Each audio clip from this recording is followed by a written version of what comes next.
क्या आप जानते हैं कि इलेक्शन से पहले भी उसके रिजल्ट्स को चेंज किया जा सकता है? So hello everyone, welcome to this channel. आज जो टॉपिक हम लोग कवर करने वाले हैं वो है डिलिमिटेशन कमीशन। तो सबसे पहले हम ये जान लेते हैं कि डिलिमिटेशन का काम क्या होता है।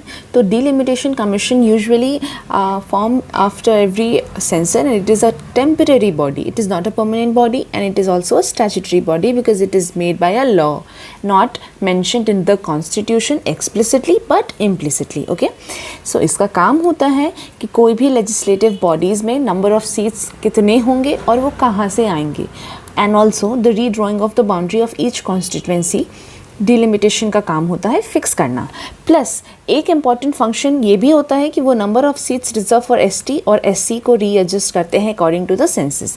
तो प्रेजेंटली 2001 सेंसस के बेसिस पे ये नंबर फिक्स्ड है. एससी के लिए 84 नंबर है एंड एसटी के लिए 47 सीट्स रिजर्व्ड है इन द लोकसभा.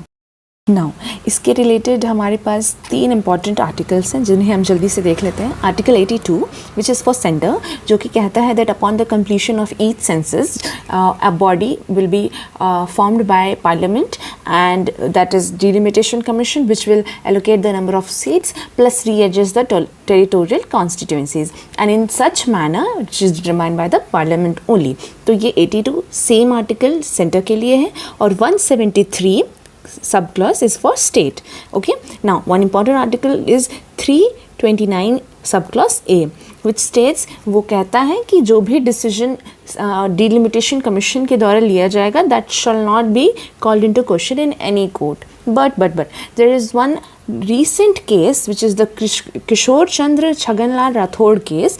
इनमें इस केस में ये कहा गया है that the review that we can review its order, we can review the order of delimitation commission only if it is manifestly arbitrary. Let's discuss the members of it. So it mainly comprises of 3 members.